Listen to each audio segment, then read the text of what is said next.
Hello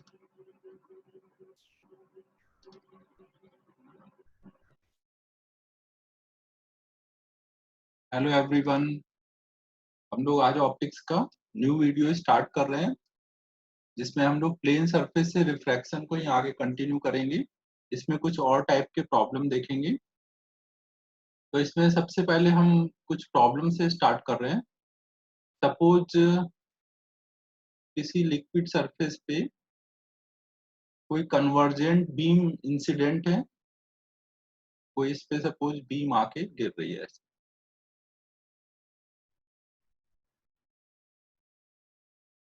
अगर ये water नहीं होता, लिक्विड नहीं होता, तो ये लिक्विड से डी डेप्थ नीचे कन्वर्ज होता। अगर इसका रिफ्रैक्टिव इंडेक्स लिक्विड का म्यू है और बाहर एयर है, एयर का 1 ले लेंगे, तो हमें बताना है कि आफ्टर रिफ्रैक्शन ये कन्वर्जिंग बीम कितनी डेप्थ पे जाके कन्वर्ज होगी। क्वेश्चन में लिख देता हूँ, converging beam is incident on a liquid surface if liquid was not present, then it will then it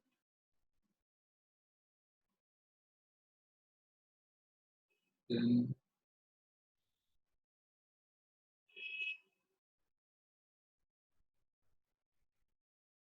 then it was converged at depth D. Find actual depth of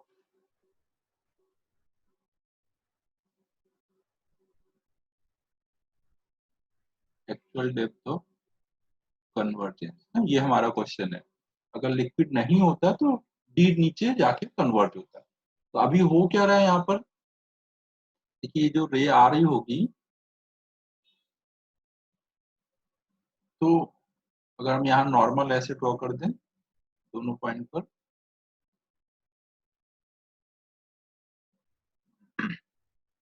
तो ये जो रे होगी आफ्टर रिफ्रैक्शन क्या हो रहा होगा, after refraction ये नॉर्मल की तरफ बेंड करके कुछ ऐसे चली गई होगी।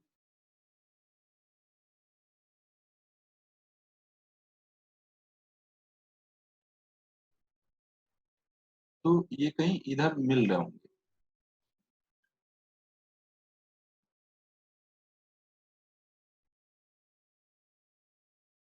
ये कहीं इधर जाकर के कन्वर्ज हो रहे होंगे। तो हमें ये निकालना है कि ये कितना नीचे जाकर के कन्वर्ज हो रहा है। तो हम लोग देखिए यहाँ पे इमेज और ऑब्जेक्ट और इमेज वाला कॉन्सेप्ट लगा लेंगे। हमारा देखिए इंसिडेंट रे कहाँ पर है, एयर में, तो हम बोलेंगे म्यू1 हमारा कितना है 1, और रिफ्रैक्टेड रे कहाँ पर है, वाटर में है, तो उसके लिए म्यू। ऑब्जेक्ट डिस्टेंस कितनी है डी, और इमेज डिस्टेंस निकालनी है, तो हम ऐसे कर लेंगे mu two by v equal to mu one by, इनकी वैल्यू डाल देंगे। म्यू2 की वैल्यू म्यू डालनी है, वी निकालना है, म्यू1 की वैल्यू 1 है और यू की वैल्यू डी। तो वी आ जाएगा म्यू इंटू डी, मतलब जो डेप्थ है जिस पे कन्वर्ज हो रहा था उससे ज्यादा डेप्थ पे जाके वो कन्वर्ज होगा, जो हमें डायग्राम से भी दिख रहा है ना। यहाँ पे हमने जो ये रेज है नॉर्मल की तरफ बेंड कर दिया आफ्टर रिफ्रैक्शन, क्योंकि रेयरर टू डेंसर मीडियम में रे आई। फिर हम लोग एक और प्रॉब्लम कर रहे हैं। सपोज एक कोई ग्लास स्लैब है और इसके एक साइड में कोई ऑब्जेक्ट रखा हुआ है और दूसरे साइड में इधर कोई ऑब्जर्वर है। अगर हम इनकी कुछ वैल्यू दे दें, सपोज ये कुछ है 10 centimetre, refractive index of glass है 3/2, ऑब्जेक्ट यहाँ से सपोज 20 सेंटीमीटर पर है, ऑब्जर्वर पीछे है, उसकी डिस्टेंस देने की जरूरत नहीं है। अगर हम इस पे स्लैब पे 2 पॉइंट ले लें, P1 P2, तो हम कोई P1 या P2 से फाइनल इमेज की पोजीशन बताएंगे। तो हमें यहाँ बताना है find final position of image as seen by observer. हमारा यहाँ ऑब्जर्वर कहाँ पर है? ये यहाँ पर हमारा ऑब्जर्वर है। तो देखिए यहाँ पे कौन कौन से इवेंट होंगे। यहाँ पे देखिए 2 इवेंट होंगे, एक बार ऑब्जेक्ट से रे आएगी और ग्लास में जाएगी, तो ग्लास टू एयर रिफ्रैक्शन होगा, फिर रे ये बाहर आकर के इधर ऑब्जर्वर की तरफ जाएगी, तो ग्लास टू एयर रिफ्रैक्शन होगा। तो ऐसे 2 टाइप के रिफ्रैक्शन होंगे। तो हमें यहाँ पे देखिए 2 टाइप के इवेंट मिलेंगे, एक तो एयर टू ग्लास इवेंट 1। तो इस रिफ्रैक्शन से जो इमेज बनेगी वो फर्स्ट इवेंट की इमेज है, तो वो सेकेंड इवेंट के लिए ऑब्जेक्ट का काम करेगी। फिर ग्लास टू एयर फिर से रिफ्रैक्शन कराएंगे और ऐसे 2 बार इमेज बना देंगे। तो हम लोग देखिए यहाँ पे क्या क्या कर सकते हैं।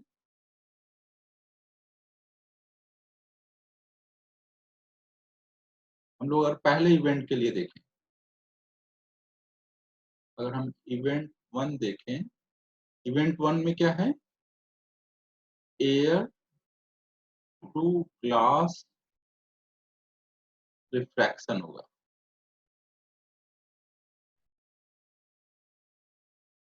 यहाँ पे अभी ये हमारा ऑब्जेक्ट है, तो कोई रे सपोज ऐसे आ रही है, तो वो आफ्टर रिफ्रैक्शन नॉर्मल की तरफ ऐसे बेंड कर जाएगी। तो अब ये इसको अगर हम पीछे एक्सटेंड करें और एक रे हम सीधे लेके आए, तो वो तो सीधे जा रही होगी, तो ये सब पीछे कहाँ से आते दिखेंगे? कहीं यहाँ से। तो यहाँ पे हमारी इवेंट 1 का इमेज बनेगा। तो अब इसकी वैल्यू कैसे निकालेंगे? तो इंसिडेंट रे देखिए कहाँ पर है? इंसिडेंट रे एयर में, तो हम म्यू1 बोलेंगे 1, और रिफ्रैक्टेड रे ग्लास में, तो इसलिए म्यू2 की वैल्यू 3/2। तो म्यू1 हमेशा क्या होता है? इंसिडेंट रे का रिफ्रैक्टिव इंडेक्स, और म्यू2 क्या होता है? रिफ्रैक्टेड रे का रिफ्रैक्टिव इंडेक्स। यू की वैल्यू कितनी लेंगे? 20, और वी निकालना है। यहाँ पे देखिए साइन देखने की जरूरत नहीं है, क्योंकि जो प्लेन सरफेस से रिफ्रैक्शन में जो यू का साइन होगा वही वी का साइन होगा, तो वो तो ऑब्वियस होता है। अब हम यहाँ पर ये लगा देंगे, μ2/v μ1/, तो μ2 कितना दिया हुआ है? 3/2 अपॉन में v इक्वल टू 1 अपॉन में 20। तो इससे v की वैल्यू आ जाएगी 30 सेंटीमीटर। मतलब जो पहली इमेज ये बनी है, ये यहाँ से 30 सेंटीमीटर पे बनी P1 से। अब ये रे जब यहाँ पे जाके गिरेगी सेकेंड सरफेस पे इवेंट 2 के लिए, तो इवेंट 2 के लिए अब क्या होगा? ये I1 से आती दिखेगी, मतलब कितनी डिस्टेंस से आती दिखेगी? 30, और ये प्लस ये वाला डिस्टेंस 30 प्लस ये वाला 10, 40 की डिस्टेंस से आती दिखेगी। और सेकेंड इवेंट के लिए, अब जो सेकेंड इवेंट होगा, तो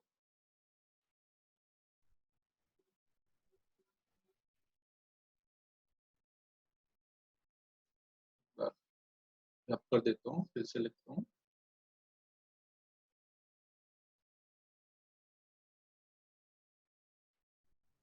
तो जब इवेंट 2 देखेंगे, तो इवेंट 2 के लिए ग्लास से एयर में रिफ्रैक्शन हो रहा है, ग्लास टू एयर रिफ्रैक्शन।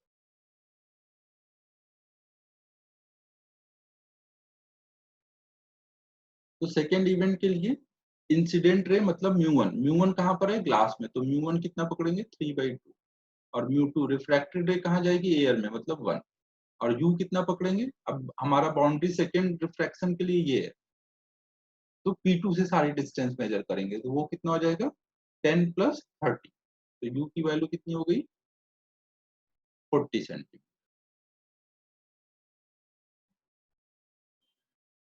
और अब हम ये फॉर्मूला लगा देंगे, μ2/v equal to μ1/u plane surface से, तो म्यू2 की वैल्यू आ जाएगी 1 अपॉन में v इक्वल टू μ1 है 3/2 अपॉन में u इज 40।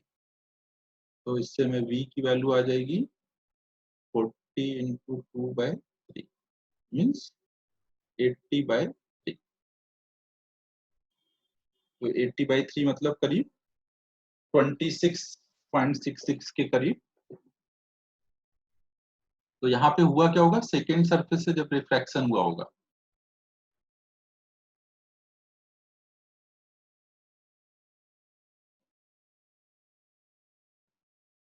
जब रे यहाँ पर आई तो सेकेंड सरफेस से रिफ्रैक्शन होगा। रिफ्रैक्शन होगा तो वो क्या होगा, अवे फ्रॉम नॉर्मल जाएगा। अवे फ्रॉम नॉर्मल जाएगा तो फिर ये थोड़ा सा ऐसे इधर कहीं से आता हुआ दिखेगा। तो फाइनल इस साइड आ गया, इस साइड ऑब्जर्वर है, तो फिर उसके लिए यही फाइनल इमेज हो जाएगी। तो फाइनल इमेज P2 से 80/3 पर होगा। 80/3 क्या है, P2 से फाइनल इमेज 80/3 सेंटीमीटर पर होगा। ठीक है, क्लियर है सभी को। तो ऐसे ही अभी हमें कुछ और प्रॉब्लम डिस्कस करने हैं। नेक्स्ट प्रॉब्लम डिस्कस करते हैं।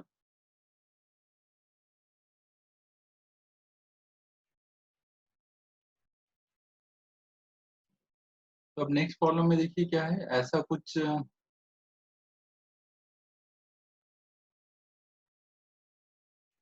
ग्लास का सरफेस है जिसका एक साइड ऐसे कर्व्ड है,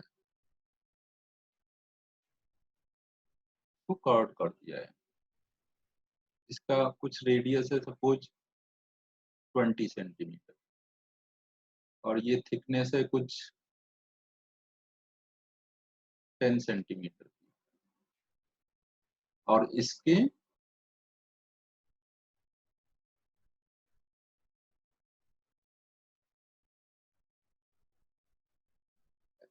या पीछे मिरर बन गया ना, स्फेरिकल मिरर 20 सेंटीमीटर रेडियस है और इसमें यहाँ पर कोई हमने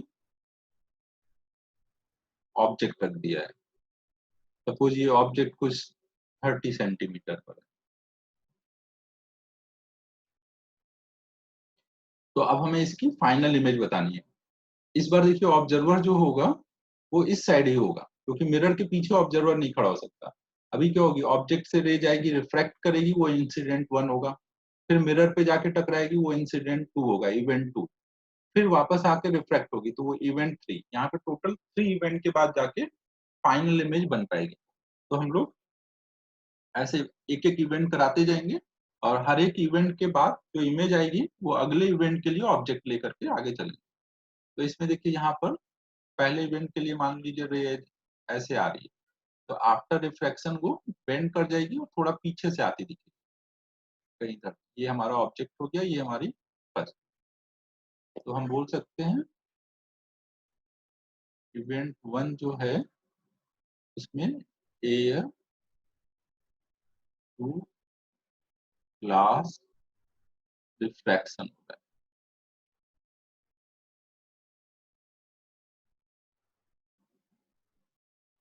तो एयर टू ग्लास रिफ्रैक्शन मतलब इंसिडेंट रे कहाँ पर है, यहाँ पे देखिए इंसिडेंट रे कहाँ पर है, एयर में, मतलब म्यू 1 कितना हो जाएगा 1 और म्यू 2 कितना जो हो जाएगा, ग्लास। ग्लास के लिए म्यू हम कितना लेंगे 3/2, ये गिवन है, इसका म्यू हमें गिवन है 3/2। हमें यहाँ पे फाइनल इमेज बतानी है, final image, find position of final.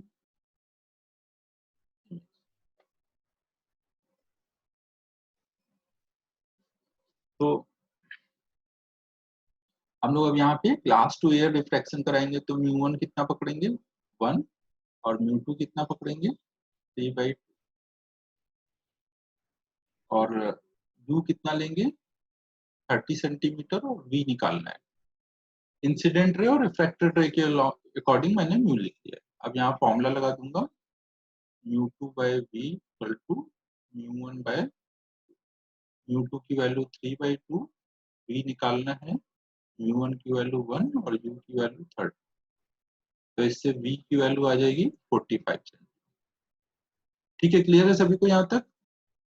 तो 45 मतलब ये डिस्टेंस हमारी हो गई 45 सेंटीमीटर। तो अब इवेंट 2 जो होगा, अब इवेंट 2 जो होगा उसमें क्या हो रहा होगा, ये जो रे आ रही होगी रिफ्लेक्ट मिरर पे गिरेगी, मतलब रिफ्लेक्शन होगा, और वो कहाँ से आती दिख रही है, यहाँ से। मतलब सेकेंड इवेंट के लिए ये हमारा ऑब्जेक्ट है, तो ऑब्जेक्ट की डिस्टेंस कितनी लेंगे यहाँ पोल से, तो 45 प्लस ये 10, 55। और हमें इसका रेडियस ऑफ कर्वेचर गिवन है, मतलब फोकल लेंथ गिवन है। तो अब इवेंट 2 देखेंगे। इवेंट 2 के लिए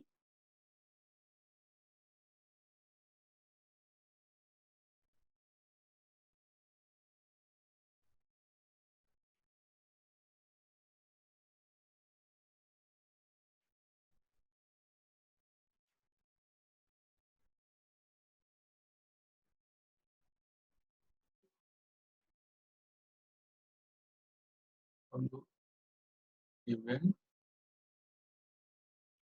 2 देख रहे हैं। इवेंट 2 क्या है, रिफ्लेक्शन फ्रॉम मिरर। तो अब इसमें रिफ्लेक्शन में इंसिडेंट रे और रिफ्लेक्टेड रे दोनों सेम मीडियम में होंगे, तो इसमें मीडियम चेंज का कोई इफेक्ट है नहीं। बस हम सीधे रिफ्लेक्शन वाला फॉर्मूला लगाएंगे। यू कितना पकड़ेंगे, 45 प्लस 10, और ये किस साइड है, इंसिडेंट रे के अपोजिट, तो माइनस साइन। फोकल लेंथ कितना लेंगे, r/2, और कॉनकेव मिरर बन रहा है इसलिए माइनस में 10, और v हमें निकालना है। तो मिरर फॉर्मूले में रख देंगे 1/u plus 1/v equal to 1/f। Value डाल दीजिए, माइनस प्लस 1/v माइनस 1/10, 10।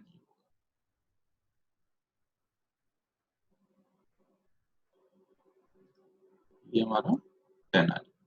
इससे हम v कितना बोल सकते हैं, 55 माइनस 1/10।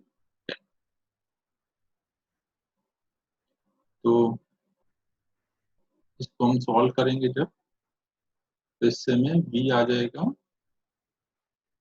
550 अपॉन में 45 माइनस साइन, जो कि लगभग हो जाएगा, तो इसकी वैल्यू सॉल्व होकर के लगभग आ रही है -12.22। -12.22 मतलब यहाँ से ये हमारा पोल है, पोल से ये इतनी डिस्टेंस 10 है, तो 12 मतलब कहीं यहाँ पर। तो कैसे हुआ होगा, ये रे यहाँ पर आई होगी, और आफ्टर रिफ्लेक्शन क्या हुआ होगा, ये कहीं 12 की तरफ जा रही है। अब देखिए ये 12 की तरफ जा रही है, 12.22 की तरफ, तो ये हमारा I2 हो जाएगा, लेकिन वहां तक जा नहीं पाएगी। क्या, यहाँ पे बीच में ये देखिए ये डिस्टेंस होगी 12.22, लेकिन यहाँ पे फिर से रिफ्रैक्शन हो जाएगा, थर्ड इवेंट हमारी फिर से रिफ्रैक्शन। और ये जब रिफ्रैक्शन होगा तो क्या हो रहा होगा, अगर हम यहाँ पे नॉर्मल ड्रॉ कर लें, यहाँ पे अगर हम ऐसे नॉर्मल ड्रॉ करें, तो अब ये रेयरर मीडियम में जाएगी, तो अवे फ्रॉम नॉर्मल, तो ऐसे कुछ जाएगी, तो मतलब कहीं इधर इमेज बन जाएगी। तो इस बार आप देखेंगे तो जो हमारी इमेज आएगी वो इस सरफेस से कुछ 2 से कम आनी चाहिए, क्योंकि इस सरफेस से ये पूरी डिस्टेंस 2.22 है, तो ये उससे भी कम आएगी। तो अब हम थर्ड इवेंट की बात करेंगे।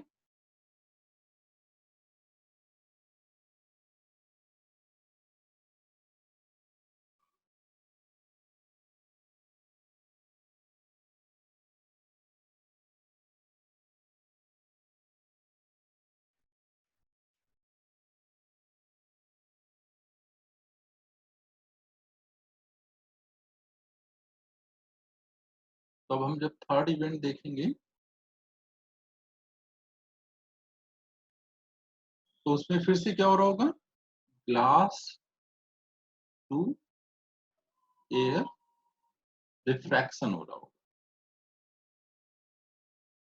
ग्लास टू एयर रिफ्रैक्शन हो रहा होगा। इंसिडेंट रे अब किधर हो रही होगी, ग्लास में, मतलब μ1 3/2, और रिफ्रैक्टेड रे किधर जा रही होगी, एयर में, मतलब 1। और यू कितना पकड़ेंगे, तो हमें ये दिख रहा है कि यहाँ से ये डिस्टेंस हमारी कितनी आई है, 12.22, और ये डिस्टेंस 10 है, तो इस पॉइंट से ये डिस्टेंस कितनी हो जाएगी, इस पॉइंट से अगर हम देखेंगे तो 10 सब्ट्रैक्ट करेंगे तो 2.2, तो यू हम बोल सकते हैं 2.2।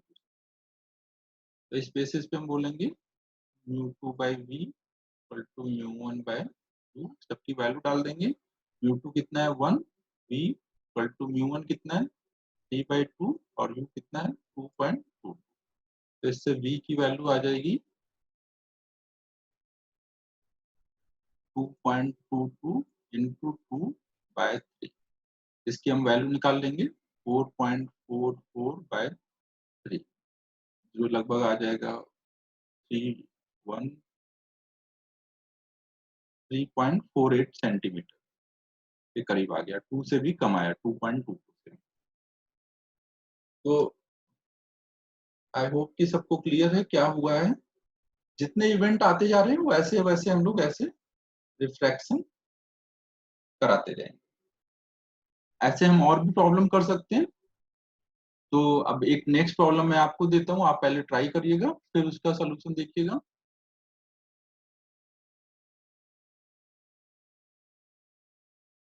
तो नेक्स्ट प्रॉब्लम में सपोज हमने कुछ ऐसा ले लिया, इधर तो हमने प्लेन सरफेस लिया और इधर के साइड में ऐसा कर्व सरफेस ले लिया,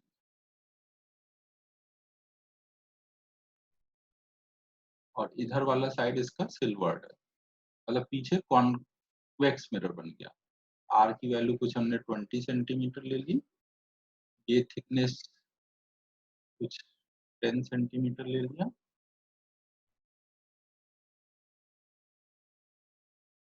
और मिरर के प्रिंसिपल एक्सिस पर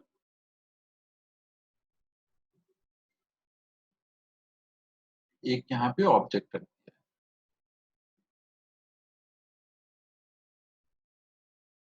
ये डिस्टेंस कुछ 20 सेंटीमीटर ले लेते हैं, और ग्लास का रिफ्रैक्टिव इंडेक्स वही सेम 3/2 ले लेते हैं। तो हमें यहाँ पे पोजीशन ऑफ फाइनल इमेज निकालनी है। Find position of final image.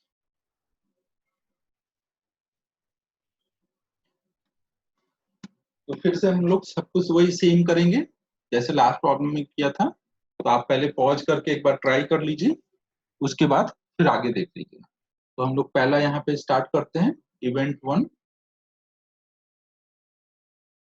Event one मतलब air to glass refraction. Air to glass refraction. तो एयर टू ग्लास रिफ्रैक्शन में यहाँ पर कुछ ऐसे रे आ रही होगी, जो आफ्टर रिफ्रैक्शन नॉर्मल की तरफ बेंड हो जाएगी। तो वो अब कहाँ से आती दिखेगी, पीछे एक्सटेंड कर देंगे, तो ये कहीं यहाँ से आती दिखेगी। यहाँ पे हम बोलेंगे हमारी फर्स्ट इमेज है। तो दिख रहा है कि ऑब्जेक्ट की जो डिस्टेंस है उससे ज्यादा आनी चाहिए। तो म्यू वन क्या हो जाएगा, इंसिडेंट रे एयर में है, रिफ्रैक्टेड रे ग्लास में है, यू की वैल्यू दी है 20 सेंटीमीटर, और वी निकालना है। तो हम लोग डाल देंगे फॉर्मूले में mu two by d equal to mu one by mu two की वैल्यू 3/2 अपॉन में वी इक्वल टू 1 अपॉन में 20। तो इससे वी की वैल्यू आ जाएगी 30 सेंटीमीटर। ये डिस्टेंस आ गई हमारी 30 सेंटीमीटर। तो अब देखिए ये जो रेज आ रही होगी यहाँ पे मिरर पे जब पड़ेगी, तो वो क्या है, मिरर के लिए लगेगा कि कितनी डिस्टेंस से ये आ रही है, 30 + 10, 40 की डिस्टेंस से ये आती दिखेगी। तो मिरर को लगेगा 40 पर ये जो फर्स्ट इवेंट का इमेज है वो ऑब्जेक्ट है, और वो उसको रिफ्लेक्ट करा देगा। अब रिफ्लेक्ट कराएगा तो रे कुछ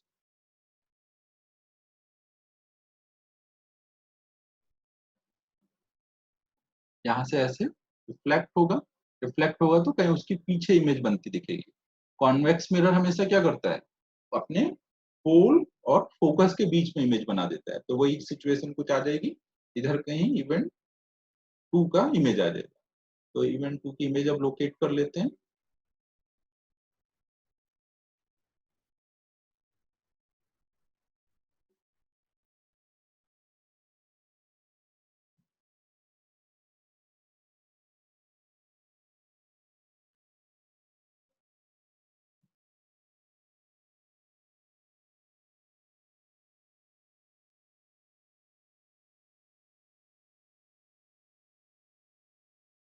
अब देखिए जो हमारा इवेंट 2 है, वो इवेंट 2 में क्या लेना है, हमें रिफ्लेक्शन लेना है।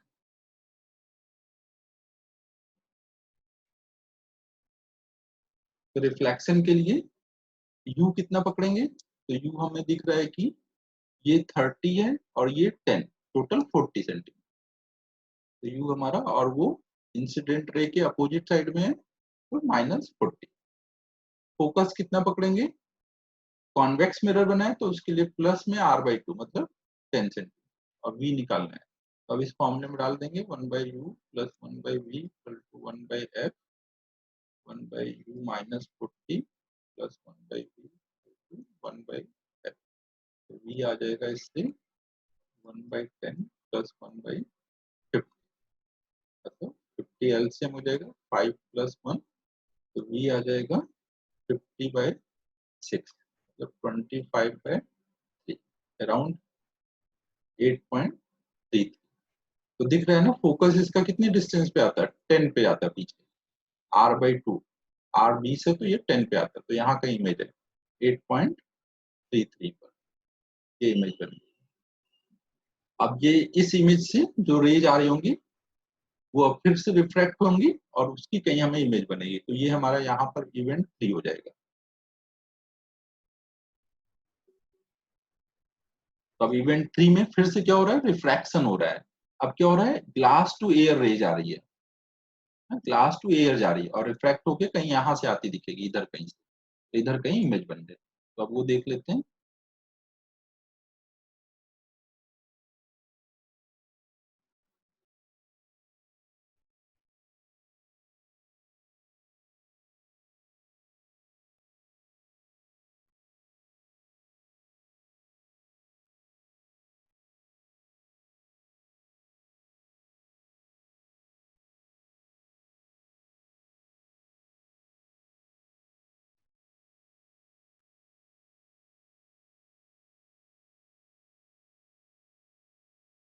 तो अब हमारा जो इवेंट 3 है उसमें क्या है, ग्लास टू एयर रिफ्रैक्शन लेना है। इस रिफ्रैक्शन में इस रिफ्रैक्शन में म्यू1 क्या होगा, इंसिडेंट रे 3/2, वो किस मीडियम में, ग्लास में, और रिफ्रैक्टेड रे एयर में, तो म्यू2 कितना लेंगे 1। ऑब्जेक्ट डिस्टेंस कितनी लेंगे, तो अब देखिए यहाँ पर, यहाँ से डिस्टेंस ये 8.3 है, तो यहाँ से जब लेंगे, रिफ्रैक्शन यहाँ से हो रहा है तो यहाँ से डिस्टेंस लेंगे, तो वो 10 प्लस 8.33, ये टोटल आ जाएगा 18.33 सेंटीमीटर। तो हमें v निकालना है ना, ये कितना हो जाएगा फिर, μ2/v इक्वल टू μ1/2, वैल्यू डाल देते हैं, 1/v इक्वल टू 3/2 अपॉन में 18.33। तो ये v आ जाएगा इससे 18.33 इंटू 2/3। इसको हम बोल सकते हैं 3 से कट करेंगे तो करीब 12.22। 12.22 देखिए कहाँ से है, यहाँ से, इस पॉइंट से ये 12.22 कहीं यहाँ पर है, मतलब यहाँ से देखेंगे तो 2.22 पे कहीं पीछे इमेज बन जाएगी। इसको अगर हम कुछ पॉइंट नाम दे दें, इसको अगर हम पोल बोलें P, और इसको कुछ बोलें, इसको P1 बोलें और इसको P2 बोलें, तो ये P2 से 12.22 पर है। यहाँ पर ये जो हमने निकाला, ये P2 से अगर देखेंगे तो 12.22 पर मिरर के पीछे इमेज बनी है, और P1 से देखेंगे तो 2.22 सेंटीमीटर मिरर के पीछे। ये हमारी फाइनल पोजीशन हो जाएगी इमेज के लिए।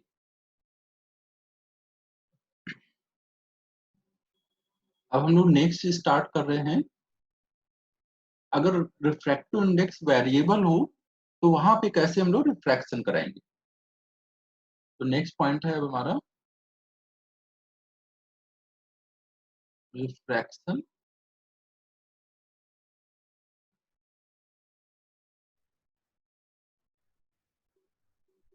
With variable to index. तो इसमें हम दो टाइप की सिचुएशन देखेंगे। सपोज कहीं पर ये हमने ऐसे एक्सेस ले लिया है, इधर एक्स एक्सिस इधर वाई, और रे कुछ ऐसे आ रही है, ये एक्स एक्सिस के ऊपर अलग मीडियम है, एक्स एक्सिस के नीचे अलग मीडियम है, इधर मीडियम 1 हो गया, इधर मीडियम 2 हो गया, यहाँ पे वाई जो है वो नॉर्मल है। तो हम यहाँ पे दो टाइप के सिचुएशन देखेंगे। अब देखिए यहाँ पे x के इधर जो मीडियम 2 है, हो सकता है उसका रिफ्रैक्टिव इंडेक्स जैसे जैसे हम ऊपर जा रहे हैं y एक्सिस के अलॉन्ग वैसे वैसे चेंज हो रहा है, या फिर हम इस साइड में जा रहे हैं तो कैसे चेंज हो रहा है, x एक्सिस के अलॉन्ग बढ़ने पर कैसे चेंज हो रहा है। तो हम पहली सिचुएशन देख रहे हैं जब refractive index function of y है, जैसे जैसे हम ऊपर जा रहे हैं रिफ्रैक्टिव इंडेक्स चेंज हो रहा है। अगर हमारा जो म्यू गिवन है, तो पहली सिचुएशन देख रहे हैं म्यू जो है फंक्शन ऑफ y। तो यहाँ पे क्या हो रहा है, म्यू फंक्शन ऑफ y है, मतलब आप जैसे जैसे ऊपर जाते जा रहे हो म्यू चेंज होता जा रहा है। तो आप मान लो एक वाई डिस्टेंस पे, एक छोटे से डी वाई डिस्टेंस के लिए मान सकते हैं कि मीडियम सेम है। तो यहाँ से जब रे जा रही होगी, जैसे जैसे देखिए ऊपर जा रही है म्यू बढ़ता जा रहा है, अगर ये नॉर्मल की तरफ बेंड करेगी मतलब ये ऐसे ऊपर को कर्व हो रही होगी। अगर ये इधर को जा रही है मतलब नॉर्मल की तरफ बेंड कर रही है ना, इधर नॉर्मल है हमारा। अगर म्यू कम हो रहा होता तो ये फिर ऐसे जाती अवे फ्रॉम नॉर्मल। तो मान लीजिए कुछ ऐसे जा रही है और यहाँ पहुंची हुई है, तो हम इस पॉइंट पर ऐसे सोचेंगे कि इस पॉइंट पे जब वो पहुंच रही है तो यहाँ पे नॉर्मल ड्रॉ कर लेंगे।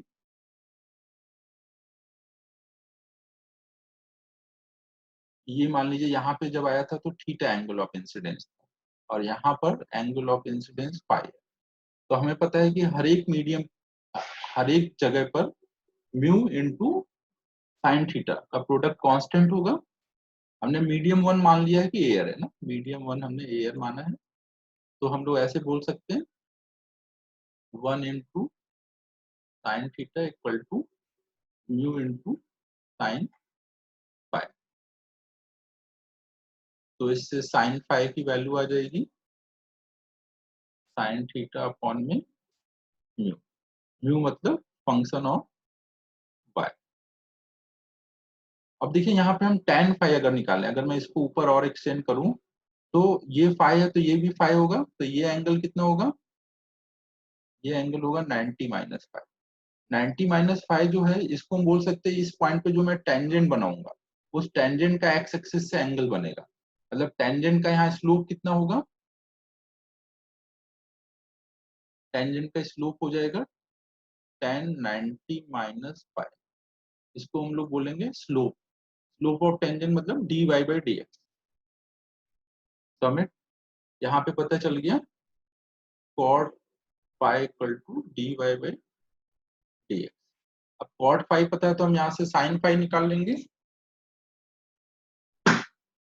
अब ये जो दो इक्वेशन होंगी sin फाई और cot फाई, इन दोनों इक्वेशन में कोई एक sin फाई को cot फाई या cot फाई को sin फाई में कन्वर्ट करके डाल देंगे और उसको सिंप्लीफाई करेंगे तो उससे वो सॉल्व होगा। तो अब इसका एक एग्जांपल देखते हैं, उससे चीजें क्लियर होंगी। एग्जांपल में सपोज कहीं पर ऐसा कुछ दिया हुआ है कि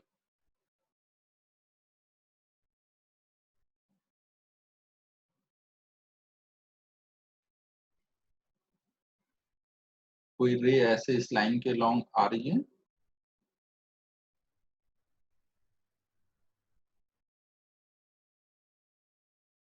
या इसको ग्रेजिंग कर रहे हैं, ऐसे ग्रेजिंग इंसिडेंस है। ग्रेजिंग इंसिडेंस मतलब थीटा टेंडिंग टू 90 है, और म्यू वहां पे कुछ ऐसे गिवन है, mu is under root 1 plus k y 3/2, where k is constant जिसकी वैल्यू कुछ 1 है, के यहाँ पे कांस्टेंट है। ये यूनिट की वजह से लगाया गया है। अगर मैं के नहीं लिखता तो आप डायमेंशनली इनकरेक्ट समझेंगे, म्यू का अलग डायमेंशन म्यू अलग है और वाई डिस्टेंस है, तो म्यू का डायमेंशन है वाई म्यू, और वाई का डायमेंशन है और म्यू का डायमेंशन नहीं, तो उसको करेक्ट करने के लिए कुछ के लिया गया है। तो म्यू ऐसे जैसे जैसे हम वाई डायरेक्शन में आगे बढ़ रहे हैं वैसे वैसे म्यू की वैल्यू बढ़ती जा रही है। और रे जो आई हुई है ये ऐसे ग्रेजिंग इंसिडेंस है यहाँ पर। तो हमें बताना है कि फाइंड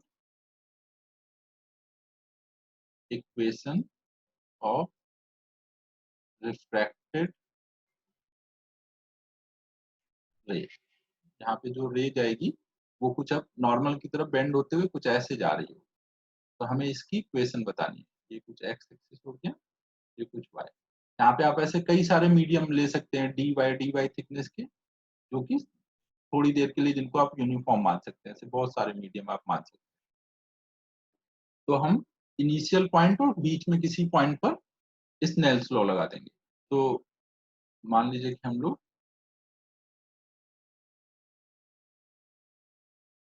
इस पॉइंट पे देख रहे हैं, तो इस पॉइंट पे एंगल कितना है, थीटा की वैल्यू 90 डिग्री। और यहाँ पे अगर हम लोग ऐसे नॉर्मल ड्रॉ कर लें और ये एंगल कुछ हम लोग फाई ले लें, तो हमें पता है कि टेंजेंट का स्लोप कितना होगा, 90 माइनस फाई। तो स्लोप मतलब tan 90 माइनस फाई, मतलब cot फाई। तो dy बाय dx हमें पता है। और स्नेल्स लॉ लगाए इनिशियल, इधर बाहर के साइड में एयर है ना, इधर एयर है, ये एक्स एक्सिस के नीचे पूरा मीडियम 1 है और एक्स एक्सिस के ऊपर पूरा मीडियम 2 है। तो अब अगर हम स्नेल्स लॉ लगाएं तो इस पॉइंट पे म्यू और इस पॉइंट पे साइन थीटा का प्रोडक्ट बराबर होगा किसी और पॉइंट पे म्यू और उस जगह पे नॉर्मल के साथ एंगल के साइन के। तो ये इक्वेट कर देते हैं, तो ये आ जाएगा 1 into sine 90 equal to mu उस पॉइंट का इंटू साइन फाइव। तो इससे साइन फाइव इक्वल टू आ जाएगा 1/म्यू। 1/म्यू मतलब 1/√1 प्लस के बाय 3/, ऐसा कुछ आ जाएगा। अब देखिए अगर साइन फाइव आ गया तो हम यहाँ से tan फाइव निकाल सकते हैं। tan फाइव कितना बोल सकते हैं,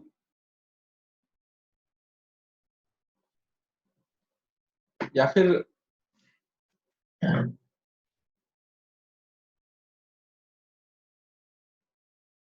tan फाइव निकाल लेते हैं। tan फाइव अगर हम निकालेंगे तो हम बोल सकते हैं ये एक तरह से क्या अपोजिट साइड होगी, ये हाइपोटेन्यूस होगा। तो tan फाइव के लिए अपोजिट अपॉन एडजेसेंट साइड चाहिए, तो हम ऐसा कुछ ट्रायंगल इमेजिन कर लेंगे जिसमें ये साइड 1 है और ये साइड 1 प्लस के बाय 3/2। तो ये साइड कितनी हो जाएगी, इसका अंडर इसका स्क्वायर माइनस इसका स्क्वायर, तो ये आ जाएगी के बाय 3/2। तो हम बोल सकते हैं tan फाइव कितना है इससे 1/k/3/2।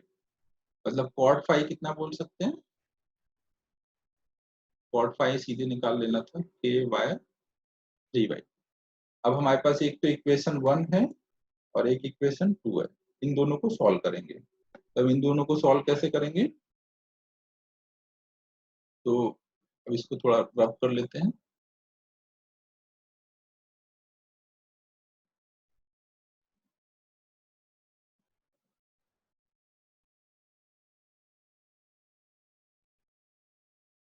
देखिए इक्वेशन 1 में क्या था, इक्वेशन 1 में था dy/dx equal to cot phi. cot phi की वैल्यू कितनी थी, dy/dx। और इक्वेशन 2 से dy/dx मतलब cot फाइव की वैल्यू कितनी है, k इंटू वाई 3/2। तो दोनों इक्वेशन से मैंने cot फाइव की वैल्यू निकाली और इक्वेट कर दी।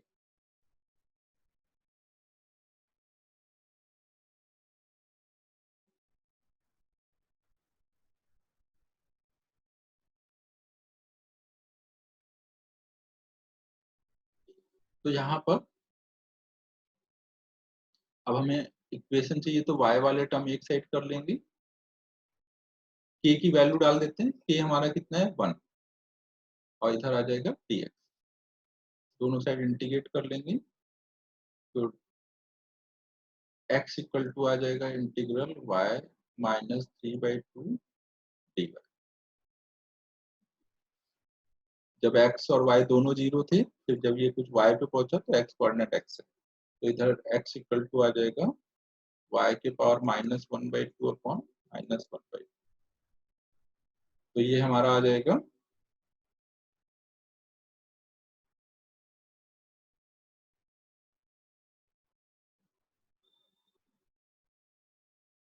एक। अब इसको हम कैलकुलेट कर लेंगे। हाँ, देखिए इसमें एक चीज ये मिस्टेक हुई है, जो हमने कॉट फाइव की वैल्यू निकाली है वो k इंटू वाई 3/2 थी, वो गलत थी, वो एक्चुअल में अंडर रूट लगाना रह गया था, तो अंडर रूट भी लगाएंगे ना यहाँ पर, ये अंडर रूट लगाना रह गया था, आप लगा लीजिए। तो यहाँ पर ये हो जाएगा, तो ये मतलब 3/4 हो जाएगा यहाँ पर। 3/4 मतलब यहाँ पर आ जाएगा +1/4, और यहाँ पे भी आ जाएगा +1/4। तो इसका मतलब आ जाएगा x इक्वल टू 4y1/4। तो ये हमारा इक्वेशन ऑफ रिफ्रैक्टेड रे हो गया। ठीक है, क्लियर है सभी को? एक और ऐसे ही प्रॉब्लम कर लेते हैं।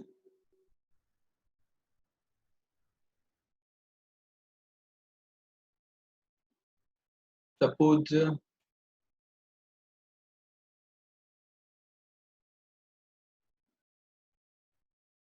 कहीं पे रिफ्रैक्टिव इंडेक्स जो है वो y x का फंक्शन है। अगर मान लीजिए केस 2 हम लोग देख रहे हैं, जहाँ पे म्यू म्यू जहाँ पे म्यू जो है वो फंक्शन ऑफ x है।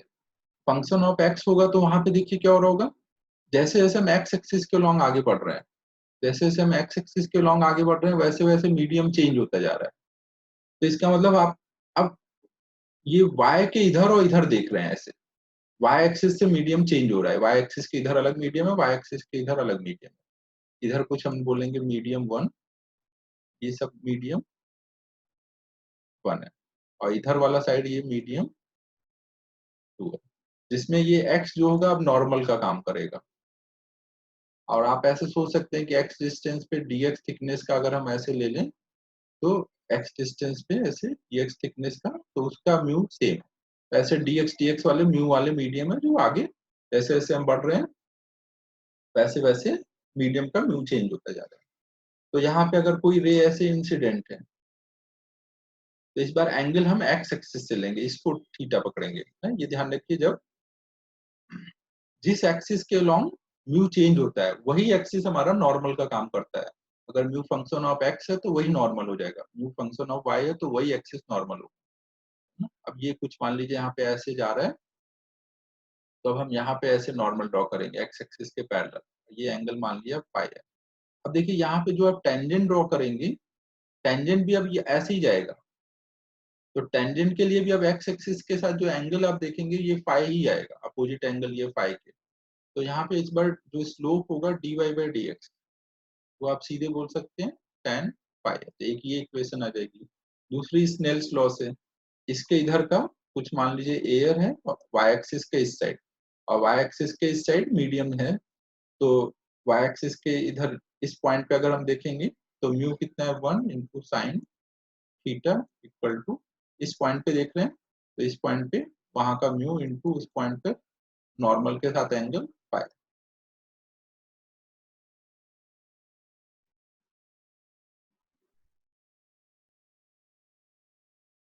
तो यहाँ से अब हमें साइन फाई मिल जाएगा, साइन थीटा अपॉन में फंक्शन ऑफ।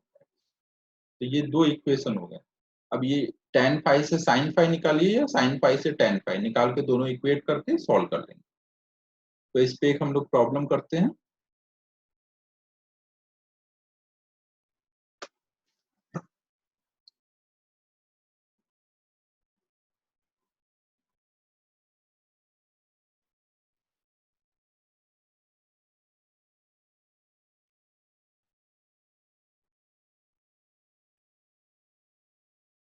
सपोज कहीं पर म्यू कुछ ऐसे दिया हुआ है, फंक्शन ऑफ एक्स 1/1 - x कुछ दिया हुआ है, और अब ये फंक्शन ऑफ एक्स है तो यहाँ पे वाई एक्सिस नॉर्मल है और ग्रेजिंग इंसिडेंस है, रे जो आ रही है वो ऐसे आ रही है एकदम क्लोज टू वाई एक्सिस, ऐसे ग्रेजिंग इंसिडेंस है रे। और यहाँ पे जब फंक्शन ऑफ एक्स है तो एक्स ही हमारा नॉर्मल हो गया, तो नॉर्मल के साथ कितने एंगल पे है 90 डिग्री। अभी मीडियम ऐसे चेंज हो रहा है ना, जैसे जैसे हम एक्स एक्सिस में आगे बढ़ रहे हैं वैसे वैसे मीडियम ऐसे चेंज होते जा रहे हैं। तो अब ये रे कुछ ऐसे ही इधर को जाना स्टार्ट करेगी। तो हम इस जगह पे मान लीजिए इस पॉइंट पे देख रहे हैं, तो यहाँ पे एक ऐसे नॉर्मल ड्रॉ कर लेंगे, ये वाई एक्सिस के पैरेलल लाइन ये नॉर्मल होगा ना यहाँ पर।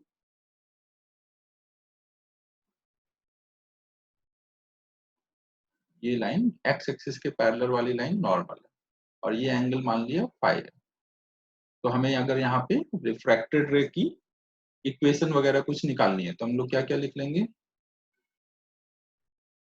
स्नेल्स लॉ लगाएंगे इनिशियल पॉइंट पर और ये किसी बीच में पॉइंट पर, इस पॉइंट का कोऑर्डिनेट कुछ एक्स कॉमा वाई। तो हम लोग क्या लिख लेंगे, इनिशियल पॉइंट, इसमें देखिए वाई एक्सिस के इस साइड में एयर ली गई है ना, और वाई एक्सिस के इस साइड में ये म्यू जो है वो चेंज होता जा रहा है। तो हम इस पॉइंट पर इनिशियल पॉइंट पे 1 × sin थीटा 90 इसलिए 1 इक्वल टू इस पॉइंट पे देखेंगे तो इस पॉइंट का mu into sine theta, theta कितना है 5, इनकी वैल्यू डाल देंगे, म्यू की value 1 - x into sine phi equal to 1, तो साइन फाइव से आ जाएगा 1 - x।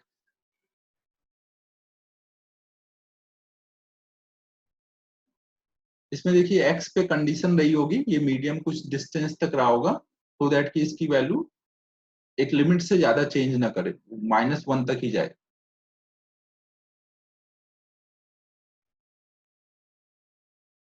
और दूसरी इक्वेशन हमारी हो जाएगी tan five equal to dy/dx।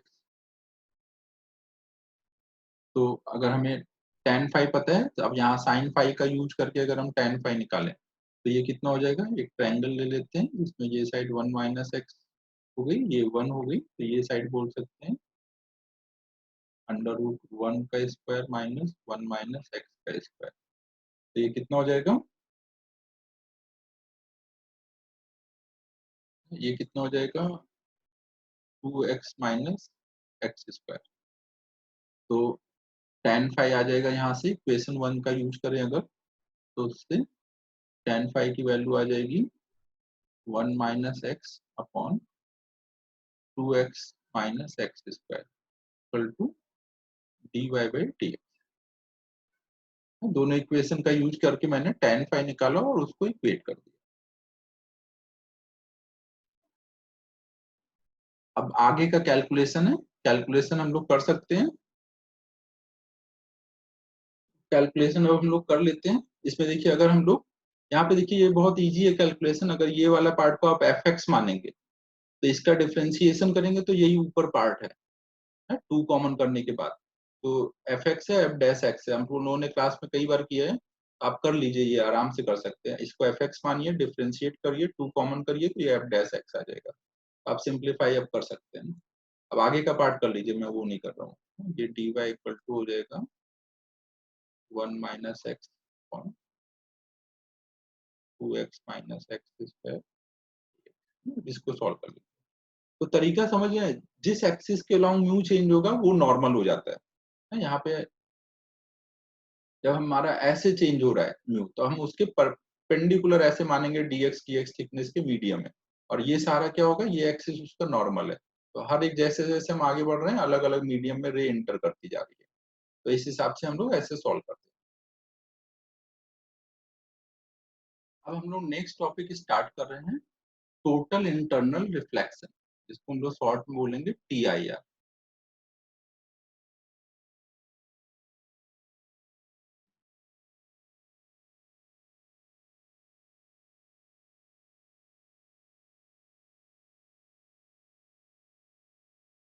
TIR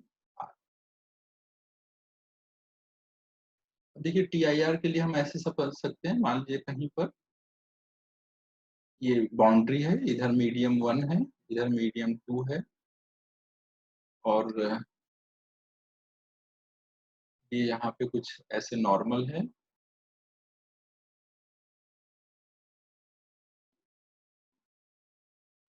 अब देखिए अगर जैसे कोई रे ऐसे आ रही है, अगर कोई रे ऐसे आ रही है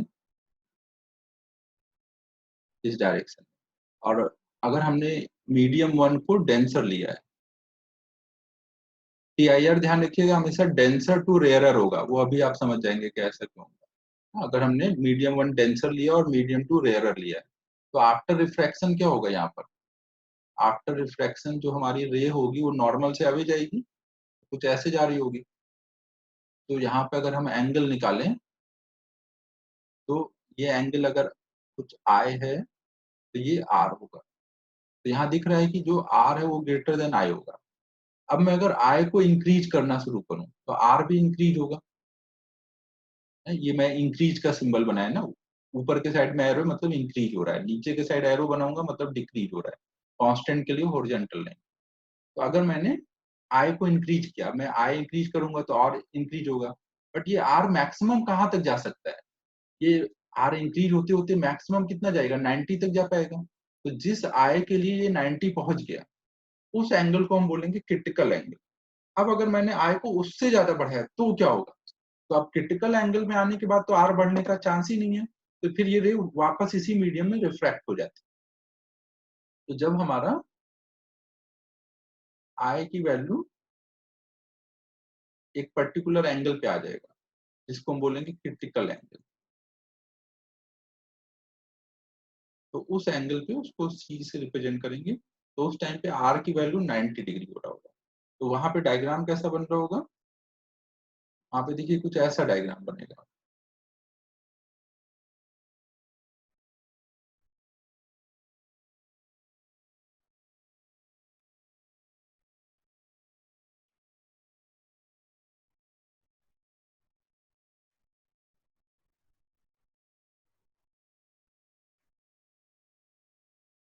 तो यहाँ पर अभी रे ऐसे आ रही है और आर अब 90 पे आ गया है बढ़ते बढ़ते। अब इससे ज्यादा और इंक्रीज नहीं हो सकता था। इधर मीडियम 1 था, डेंसर वाला, और इधर रेयरर। तो इस टाइम पे ये जो एंगल है, इस एंगल को हम लोग सी से रिप्रेजेंट करते हैं, क्रिटिकल एंगल बोलते हैं। और अगर हमने अब आई की वैल्यू जब तक सी होगा या सी से कम होगा तब तक तो रिफ्रैक्शन हो पाएगा। लेकिन अगर हमने आई की वैल्यू अब सी से भी बढ़ा दी, तो जब हम सी से भी बढ़ाएंगे, अब इसको आई को अगर हम और बढ़ाते हैं तो अब ये आर को बढ़ने के लिए जगह ही नहीं है। और अगर जगह नहीं है तो वो वापस इस मीडियम में आएगा। तो इस मीडियम में आने पे जिस मीडियम में रे आई उसी मीडियम में वापस आ गई, तो इसको हम रिफ्लेक्शन बोलेंगे। और इसमें टोटल इंटरनल रिफ्लेक्शन क्यों बोल रहे हैं? क्योंकि नॉर्मल रिफ्लेक्शन में क्या होता था कि कुछ पार्ट रिफ्रैक्ट होता था, कुछ पार्ट रिफ्रैक्ट होता था। लेकिन यहाँ पे रिफ्रैक्टेड रे भी रिफ्लेक्ट हो रही है। यहाँ पे कुछ भी लाइट उधर नहीं जा पा रही, इसलिए टोटल इंटरनल रिफ्लेक्शन। इस टाइम पे इसको हम नाम देते हैं TIR, टोटल इंटरनल रिफ्लेक्शन। तो TIR की कंडीशन क्या है? I should be greater than critical angle. Critical angle क्या है? क्रिटिकल एंगल वो एंगल है जिसपे रे आफ्टर रिफ्रैक्शन ग्रेजिंग इमर्जेंस करेगा ना, इसको हम नाम क्या देते हैं? Grazing emergence. पीछे देखिए जो रिफ्रैक्टिव इंडेक्स वाले थे जिनमें एकदम ray parallel to x axis या वाई एक्सिस आ रही थी, वेरिएबल रिफ्रैक्टिव इंडेक्स वाले क्वेश्चन जो थे उनमें हम ग्रेजिंग इंसिडेंस करा रहे थे। ग्रेजिंग इंसिडेंस करा रहे थे, यहाँ पे क्या हो रहा है? Grazing emergence. तो अब हम क्रिटिकल एंगल अगर निकालना हो तो कैसे निकाल सकते हैं? निकालने के लिए देखिए इस पॉइंट तक क्रिटिकल एंगल तक क्या होता है? रिफ्रैक्शन होता है। तो इस पॉइंट तक स्नेल्स लॉ लगा सकते हैं। तो अगर इस पॉइंट पे स्नेल्स लॉ लगाए तो हम क्या लिखेंगे? 1 इंटू, ये सॉरी इधर का मीडियम मान लीजिए μ1 है और इधर का मीडियम μ2 है। तो यहाँ पे हम लिखेंगे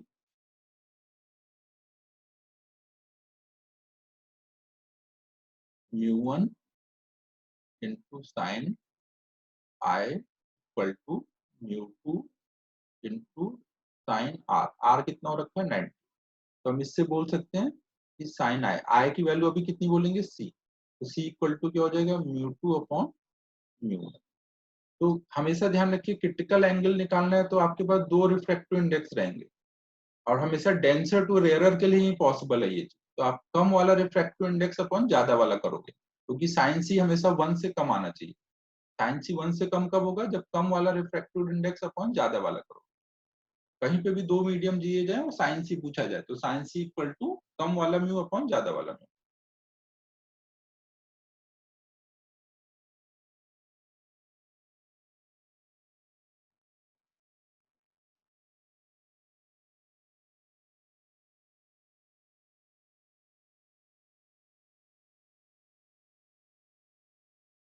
ठीक है, तो हम ऐसे ध्यान रखेंगे।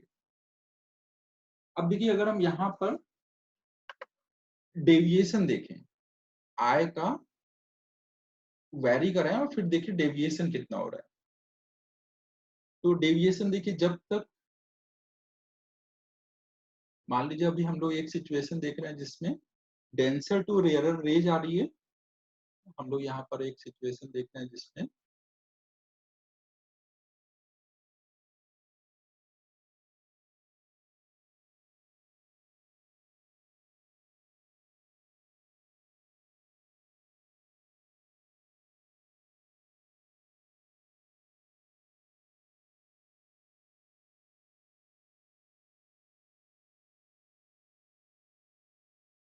देखिए इसमें हमने ऊपर मीडियम 1 लिया है, नीचे मीडियम 2 लिया है। ऊपर हमने डेंसर मीडियम लिया है और नीचे रेयरर मीडियम लिया है। अभी ये आय है, ये आ रहा है। डेंसर टू रेयरर में टीआईआर हो सकता है, लेकिन जब तक आय की वैल्यू लेस देन सी है तब तक तो रिफ्रैक्शन हो रहा होगा। रिफ्रैक्शन हो रहा होगा तो हम बोल सकते हैं कि इनिशियल रे का जाने का डायरेक्शन कुछ इधर था, ऐसे था, लेकिन रे इधर चली गई। ये एंगल कितना आएगा, ये आय होगा, अपोजिट एंगल, और ये पूरा एंगल कितना है आर, तो ये कितना आया आर माइनस आय। तो इतने एंगल से हम बोलेंगे ये डेविएट हो गई है। तो जब तक रिफ्रैक्शन होगा तब तक डेविएशन कितना बोलेंगे आर माइनस आय। यहाँ पे देखिए आर ज्यादा होगा आई से। अभी हम लोग रेयरर टू डेंसर के लिए रिफ्रैक्शन देख रहे हैं, और जैसे ही आई की वैल्यू सी हो जाएगी या सी सी सॉरी सी से ज्यादा हो जाएगी तो टी आई आर होगा। जब टी आई आर होगा तो वहां पे क्या होता है, अगर रे ऐसे आ रही है और ऐसे जा रही है, एंगल ऑफ इंसिडेंस आई है, तो वहां पे क्या होगा रिफ्लेक्शन होगा। रिफ्लेक्शन में डेविएशन कितने का बोलते हैं 180 माइनस 2 आएगा। तो इस केस में कितना होगा, ये एंगल आप निकालेंगे तो ये 180 माइनस 2 आई आएगा ना, ये भी आई होगा, तो ये हम बोलेंगे पाई माइनस 2 आई। तो अगर हम लोग इस चीज को ग्राफ में ड्रॉ करें, अगर हम लोग डेविएशन का आई के साथ ग्राफ ड्रॉ करें,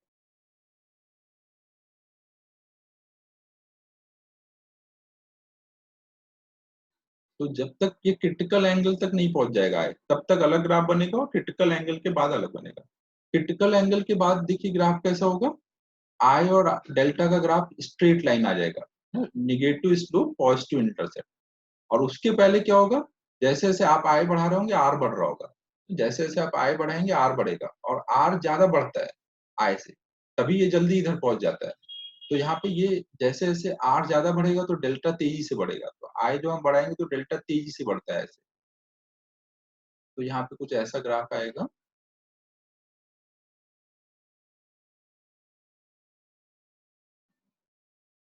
ऐसे। ठीक है। और जब क्रिटिकल एंगल पे पहुंच जाएंगे, क्रिटिकल एंगल पे जब हम पहुंच जाएंगे तो उस टाइम पे आर कितना हो चुका होगा 90 डिग्री, और आई कितना हो चुका होगा सी। तो 90 माइनस सी का उस टाइम पे डेविएशन होगा, तो हम यहाँ पे बोलेंगे डेविएशन की वैल्यू कितनी है 5/2 माइनस सी। और जैसे ही हम सी क्रॉस करेंगे, सी क्रॉस करते ये वाला आ जाएगा। अब देखिए ये वाला जब आएगा तो इसमें अगर हम डेविएशन निकालें, आई की वैल्यू सी से जस्ट ग्रेटर है, तो ये कितना आएगा पाई माइनस 2 सी, पाई माइनस 2 सी, जबकि यहाँ पे कितना है पाई/2 माइनस सी। तो डेविएशन देख रहे हैं, इसमें जो हम डबल 2 मल्टीप्लाई करेंगे तब ये बनेगा पाई माइनस 2c, मतलब जितना यहाँ डेविएशन उसका डबल पहुंच जाएगा c क्रॉस होते ही। तो डेविएशन का जो नया होगा जैसे क्रॉस होगा कहीं यहाँ आ जाएगा, कितने पे वैल्यू आ जाएगी, पाई माइनस 2c पर। डेविएशन को इधर लिख देते हैं और इसके बाद ग्राफ कैसा बनेगा, निगेटिव इंटरसेप्ट वाला ऐसे जाएगा।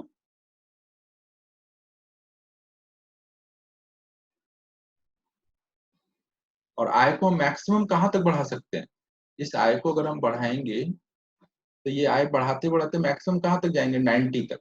जब 90 पे पहुंचेंगे तो फिर ये सीधे ही निकलने लग जाएगी, ग्रेजिंग इंसिडेंस होगा, ग्रेजिंग इमरजेंस होगा, तो फिर उस टाइम पे सीधी जा रही है, नो डेविएशन। तो अब यहाँ से इसको कम करते करते लास्ट में जब आई की वैल्यू 90 होगी वहां डेविएशन 0 कर दें। तो हम अब इसको ऐसे दिखा दें,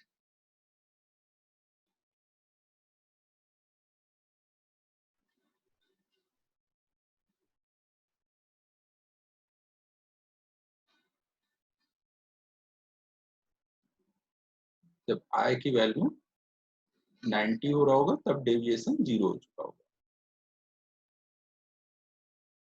तो सबको डेविएशन का आई के साथ ग्राफ क्लियर है कैसे हो रहा है, ये देखिए इस, सॉरी क्या हुआ, एक,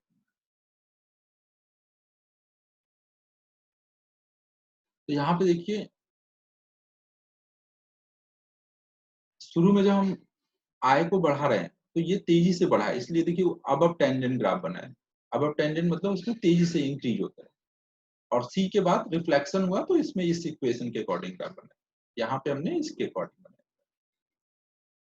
तो ये हमारा टीआईआर के टाइम पर deviation versus angle of incidence का ग्राफ हो गया। अब देखिए ये चीज मैंने रफली बना दी है, कर्व होगा, स्ट्रेट लाइन नहीं होगा। अगर आपको निकालना है तो आप स्नेल्स लॉ लगा के आर निकालिए आई के टर्म में, उसको डालिए तो दिखेगा कि अब वो लीनियर रिलेशन तो नहीं है, कुछ कर्व वाला ही है। तो उस बेसिस पे मैंने ऐसा कुछ कर्व बना दिया है ना। अब टेंजेंट है वो भी आपको चेक करना सिखाएगी, आप वैसे डिफरेंशिएट वगैरह करके चेक कर लीजिए, तो बेटर है कि याद ही रखिए ना, इतना कर नहीं सकते एग्जाम में बार बार। अब नेक्स्ट हम लोग इस पे कुछ प्रॉब्लम कर रहे हैं। तो प्रॉब्लम जैसे कि मान लीजिए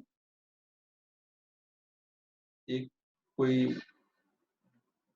कहीं पे कंटेनर में वाटर है और इसमें एक लाइट का सोर्स रख दिया गया है, इधर कुछ वाटर है और इसकी डेप्थ कुछ हमें दी हुई है टी है। तो हमें बताना है कि हम कितने साइज का एक डिस्क रख दें इसके ऊपर, यहाँ पर ऐसे डिस्क का जो सेंटर होगा, डिस्क का जो सेंटर एग्जैक्टली ऑब्जेक्ट के ऊपर है, सो दैट कि कोई भी लाइट यहाँ पर बाहर ना आ पाए। हमें ये बताना है रेडियस इसका, कि कितने रेडियस का हम यहाँ पे ऐसा डिस्क रखें कि कोई भी लाइट इस लाइट सोर्स से निकलने वाली बाहर एस्केप ना कर पाए। इसका रिफ्रैक्टिव इंडेक्स लिक्विड का म्यू है और बाहर एयर है, एयर है तो उधर का म्यू 1 ले लेंगे। तो फाइंड क्या करना है, find radius of disc such that no light will come out from liquid। ठीक है, तो अब देखिए यहाँ पे पहले तो आप ये सोचिए कि भाई लाइट आएगी ही क्यों, क्यों ऐसा हो सकता है कि एक छोटा सा डिस्क रख के लाइट रुक जाए। तो देखिए हमें पता है कि जब जैसे जो लाइट ऐसे सीधे निकल रही होगी उसके लिए तो आय बहुत कम होगा, लेकिन जैसे जैसे हम इधर जाते जाएंगे तो आय की वैल्यू बढ़ती जाएगी। अगर हम कई सारे ऐसे रेज ले लें, एक यहाँ पे ले लें और एक को यहाँ ले लें,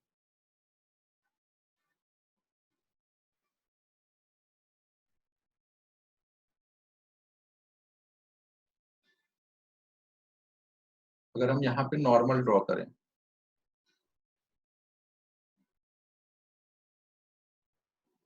तो आपको दिखेगा कि यहाँ पे जो थीटा होगा वो इधर वाले थीटा से कम होगा, थीटा 2 जो होगा वो ग्रेटर देन थीटा 1 होगा। इसका मतलब क्या हो रहा है कि जितना हम ये वर्टिकल ये जो लाइन है, इस लाइन से जितना इधर हटेंगे उतना ज्यादा थीटा बढ़ेगा। थीटा बढ़ेगा तो क्रिटिकल एंगल को ये अप्रोच कर सकता है, डेंसर टू रेयरर जा रही है। तो ये जैसे जैसे हम इधर को हट रहे हैं थीटा इंक्रीज हो रहा है। अगर आई इंक्रीज होते होते सी के बराबर आ जाए, अगर इसके एंड पे आके सी हो जाए, तो सी इसके इस साइड में यहाँ पे अगर जाएंगे तो वो क्रिटिकल एंगल से ज्यादा होगा तो लाइट रिफ्लेक्ट हो जाएगी। तो इसका मतलब क्या होना चाहिए कि इस पॉइंट पर हमें इतने रेडियस का डिस्क रखना है कि उसके लास्ट पॉइंट पर जब रे गिरे तो वो क्रिटिकल एंगल पे गिरे, तो वो ग्रेजिंग इमरजेंस होगा, एंड से ग्रेजिंग इमरजेंस, और बाकी सारी रे जो होंगी सब यहीं से टीआईआर करेंगे आगे बढ़। तो हमको ये चाहिए कि जो रे यहाँ पे पहुंच रही है वो आफ्टर रिफ्रैक्शन ऐसे जाए।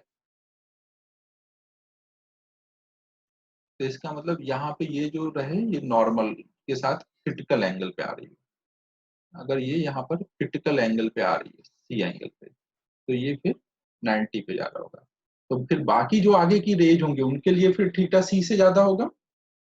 अब ये दिख रहा है कि जैसे जैसे हम इधर हटेंगे थीटा बढ़ जाएगा, तो अब यहाँ जो रे गिरेगी उसके लिए थीटा सी से ज्यादा होगा, तो वो सब रिफ्लेक्ट कर जाएंगे और इधर जो गिरेंगे वो डिस्क से वापस टकरा के आ जाएंगे। तो हम बोल सकते हैं कि फिर सारी लाइट रुक जाएगी। अब इस चीज को हम लोग सॉल्व कर लेते हैं। ये देखिए इसका सेंटर एग्जैक्टली इसके नीचे ही था।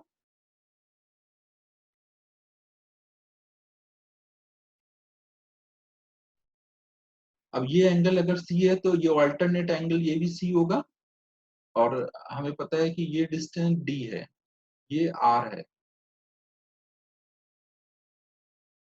और अगर और हमको ये आर निकालना है तो हम लोग यहाँ पे बोल सकते हैं साइन, देखिए हमें साइन सी की वैल्यू तो पता ही है। साइन सी क्या होगा, कम वाला म्यू अपॉन ज्यादा वाला म्यू। कम वाला कौन है, एयर, डेंसर मीडियम वाला म्यू क्या है, म्यू। तो ये साइन सी है। अब साइन सी है तो इसका मतलब अगर हम इस ट्रायंगल से साइन सी की वैल्यू निकालें, यहाँ पे ये जो ट्रायंगल बन रहा है इस ट्रायंगल से साइन सी की वैल्यू निकालें तो वो कितना आ जाएगा। यहाँ हमें देखिए ये डेप्थ निकालना है ना, ये सॉरी ये रेडियस निकालना है, तो हम tan सी लगा देते हैं। tan सी हम कितना बोल सकते हैं, tan सी हम बोल सकते हैं अपोजिट साइड मतलब r बाय डी। हमें r निकालना है मतलब d इंटू tan सी। साइन सी पता है तो tan सी यहाँ से निकाल सकते हैं, यहाँ से बोल सकते हैं tan सी कितना होगा 1/√μ² -1। ये वैल्यू डाल देंगे इंटू डी, तो ये हमारा रेडियस हो जाएगा। इतने रेडियस का अगर हम डिस्क रखेंगे तो कोई भी लाइट बाहर नहीं आ पाएगी। अब नेक्स्ट हम लोग टीआईआर पे ही एक प्रॉब्लम कर रहे हैं जिसमें सपोज कोई सरफेस है, ये कोई बुक है, सपोज बुक है उसमें लेटर्स लिखे हुए हैं, आप टॉप व्यू देख रहे हैं, और इसके ऊपर अगर हम लोग एक कोई ग्लास स्लैब रख दें, ऐसे कोई ग्लास स्लैब ला के रख दें इसके ऊपर, तो हमें बताना है कि इसका म्यू की, इसके रिफ्रैक्टिव इंडेक्स की मिनिमम वैल्यू क्या होनी चाहिए। इसके लिए म्यू की मिनिमम वैल्यू क्या हो so दैट कि अब ये जो बुक पे जो भी लिखा हुआ था वो कुछ भी हम इसको पढ़ ना सके अगर हम इसके साइड से देखें तो, ना हमें क्या है कि ये वर्टिकल जो ये स्लैब की वॉल है यहाँ से अगर हम देखें तो हम इसका कोई भी ये लेटर पढ़ ना सके, मतलब लेटर से आने वाली रे टीआईआर होकर इधर से निकल रही है, इधर कोई ना निकल पाए। तो हमारा क्वेश्चन है find minimum value of such that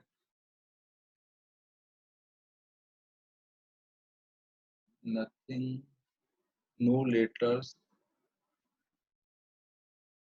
can be seen through vertical wall of slab। Slab के वर्टिकल वॉल से हमें कुछ नहीं दिखना है। तो देखिए हम इसके लिए अब कैसे सोचेंगे, हम ऐसे सोचेंगे कि जो भी रे यहाँ पे आ रही है स्लैब के अंदर इंटर कर रही है, वो रिफ्रैक्ट करके आ रही होगी, बाहर एयर है ना, हम ये मानेंगे कि स्लैब और बुक के बीच में बहुत पतला सा एयर का मीडियम है। इस चीज को मैं अलग डायग्राम में दिखाता हूँ। हम यहाँ पे ऐसे मानेंगे कि ये स्लैब है और नीचे बुक है। एक, नीचे हमने कुछ माना कि बुक है और ये बीच में गैप बहुत थोड़ा सा है।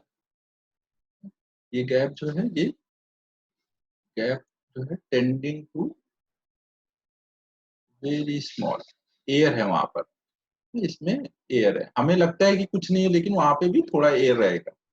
तो जो भी यहाँ लिखा होगा उससे जाने वाली रेज जो होंगी पहले ऐसे जाएंगे, फिर रिफ्रैक्ट होकर के ऐसे जा रहे होंगे, और हमें क्या चाहिए कि वो यहाँ से रिफ्लेक्ट हो जाए। रिफ्लेक्ट हो जाए तो इसके लिए जो यहाँ पे एंगल आना चाहिए, ये अगर हम इसको कुछ थीटा बोलें तो ये थीटा ग्रेटर देन सी मिलना चाहिए। अब देखिए अगर हम इसको थीटा वन बोल दें, अगर ये थीटा वन है तो इसको थीटा टू बोलेंगे।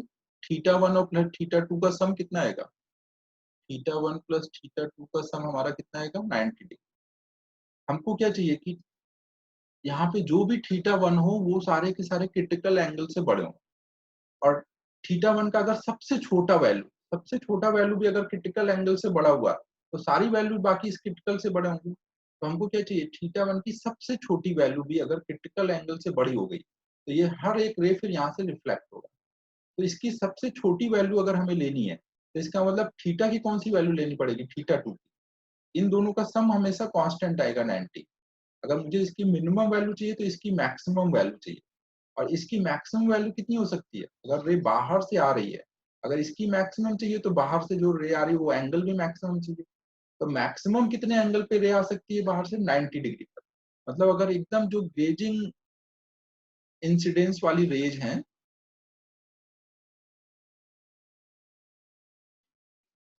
यहाँ पे जो ग्रेजिंग इंसिडेंस वाली रेज है, एकदम जो रे ऐसे आ रही है, वो आफ्टर रिफ्रैक्शन क्रिटिकल एंगल पे ऐसे अंदर आ रही होंगी।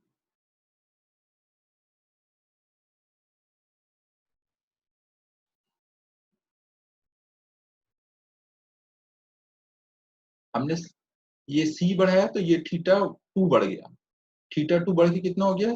90 पहुंच गया। थीटा टू की मैक्सिमम यही वैल्यू हो सकती है। थीटा टू की ये मैक्सिमम वैल्यू है तो थीटा वन की ये मिनिमम वैल्यू हो गई। थीटा टू की मैक्सिमम वैल्यू कितनी हो सकती है? सी। तो थीटा वन की मिनिमम वैल्यू कितनी हो सकती है? इसकी मैक्सिमम वैल्यू डाल के इधर ले जाएंगे तो हो जाएगी 90 माइनस सी। अब अगर ये थीटा वन की जो मिनिमम वाली वैल्यू है वो भी क्रिटिकल एंगल से बड़ी हुई, मतलब थीटा वन की मिनिमम वैल्यू अगर सी से बड़ी है, मतलब 90 माइनस सी ग्रेटर देन सी है, तो हम बोल सकते हैं 90 ग्रेटर देन 2c होगा, मतलब c लेस देन 45। और c अगर दोनों साइड में साइन थीटा ले लें तो साइन c इक्वल टू आएगा लेस देन 45। साइन c अगर लेस देन 45 है, अगर साइन c लेस देन 45 है, और हमें पता है कि साइन 45, सॉरी साइन 45, पीछे क्या लिखा मैंने, लिख दिया था मैं, साइन 45 है ना यहाँ पर, साइन।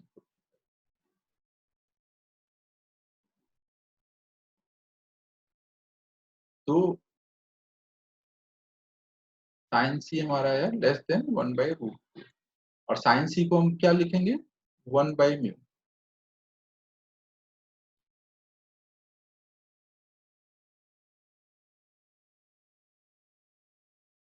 तो लिखेंगे 1/μ लेस देन 1/√2। तो हम बोलेंगे म्यू जो है वो ग्रेटर देन, मतलब म्यू √2 से अगर बड़ा होगा तभी ऐसा पॉसिबल होगा। तो मिनिमम वैल्यू पूछी गई तो √2 बोल देंगे, उसमें जस्ट वो रेज वर्टिकल निकल रही होंगी। Minimum value √2। तो आई होप सबको क्लियर है प्रॉब्लम क्या था। TIR पे ही हम लोग एक और प्रॉब्लम कर रहे हैं, तो जिसमें मान लीजिए कुछ ऐसा दिया हुआ है,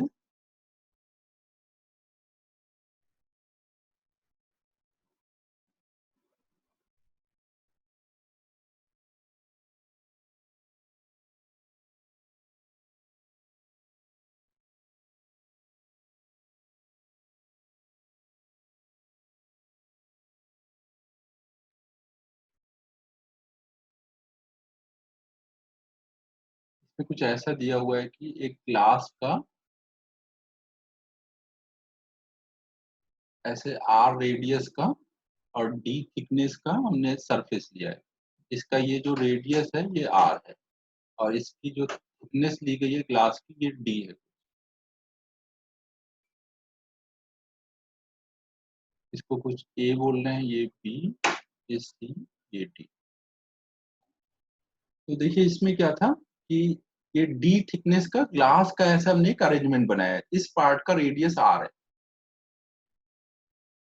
ग्लास का रिफ्रैक्टिव इंडेक्स वही 3/2 होगा। तो यहाँ पे जो भी रेज हैं अगर वो ए बी वाले साइड से एंटर करते हैं, कोई भी रे अगर ऐसे ए बी वाले साइड से एंटर कर रहे हैं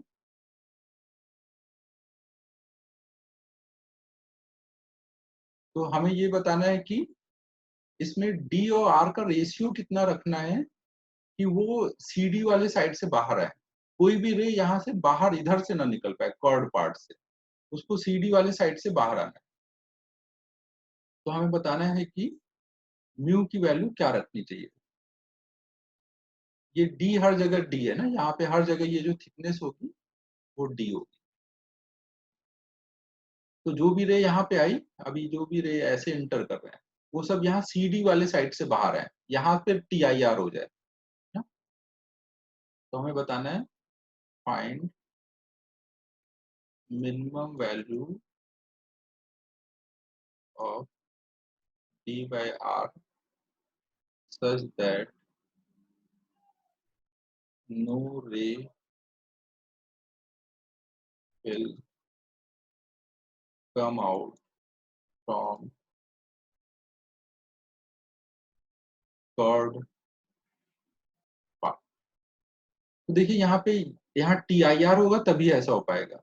जब टी आई आर हो रहा होगा तो फिर क्या होगा कि जैसे जो बी के पास से एकदम रे आ रही होगी वो आफ्टर टी आई आर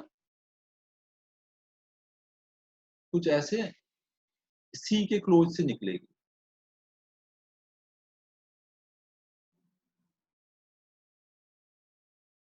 और ये थोड़ा सा डायग्राम उतना सही से बना नहीं है। और ये जो होगा जैसे कोई रे मान लीजिए यहाँ पे आ रही है,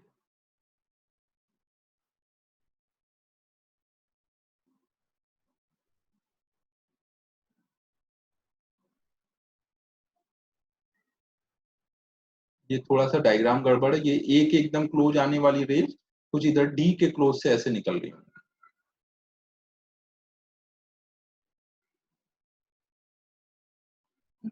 ऐसे कुछ हो रहा होगा।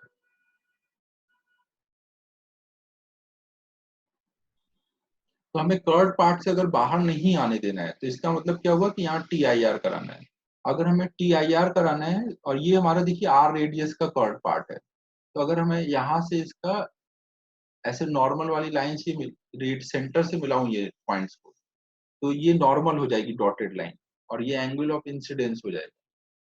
तो ये आपको दिख रहा होगा कि जितना मैं इधर दूर जाऊंगा उतना आय बढ़ जाएगा। सबसे कम आय किसके लिए होगा, जो एकदम बी के क्लोज से रे आई होगी, सबसे कम आय उसका मिलेगा। अगर सबसे कम वाली आय भी क्रिटिकल एंगल से ज्यादा हो जाए तो टी आई आर होगा। अगर वो उसका टी आई आर होगा तो बाकी रेंज का तो टी आई आर होगा ही। जो एकदम बी के क्लोज से गई अगर वो टी आई आर कर रही है तो बाकी रेंज भी टी आई आर करेंगे क्योंकि उनके लिए आय ज्यादा होगा, क्योंकि हम जितना इधर हटेंगे उतना ये एंगल ऑफ इंसिडेंस बढ़ जाएगा। सबसे छोटा एंगल अगर टी आई आर करेगा तो सब करेंगे। तो हम बोल सकते हैं कि इस पॉइंट के लिए, अगर हम इस पॉइंट के लिए देखें जो एकदम बी के क्लोज से आई है, तो अगर ये वाला एंगल जो है आई ग्रेटर देन सी है तभी ये टी आई आर हो पाएगा। अब देखिए अगर मैं इसको मिला दूं, ये एकदम बी के क्लोज है ना, ये डिस्टेंस जो दिख रही है नेग्लिजिबल है एकदम। तो यहाँ से मैं अगर साइन थीटा लगाऊं तो कितना बोलूंगा, ये डिस्टेंस कितना बोलूंगा आर, और ये डिस्टेंस हाइपोटेन्यूज कितना बोलूंगा डी प्लस आर। तो मैं यहाँ पे साइन आई कितना बोल दूंगा, ये डिस्टेंस एकदम नेग्लिजिबल है, ये एकदम बी के क्लोज से जा रही है टकरा के ऐसे सी के क्लोज से निकल रही है। ये डी है, ये आर है और ये आर है। तो ये आई क्या होगा, अपोजिट साइड डी अपॉन में हाइपोटेन्यूज डी प्लस आर। तो ये हो जाएगा sine i equal to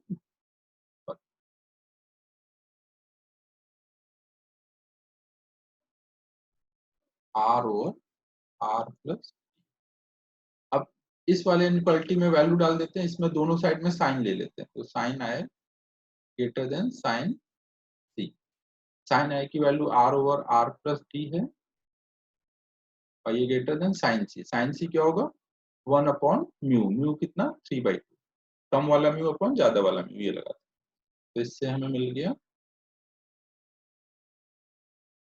r over r plus d greater than 2/3। Reciprocal कर लेते हैं तो r plus d upon r less than 3/2।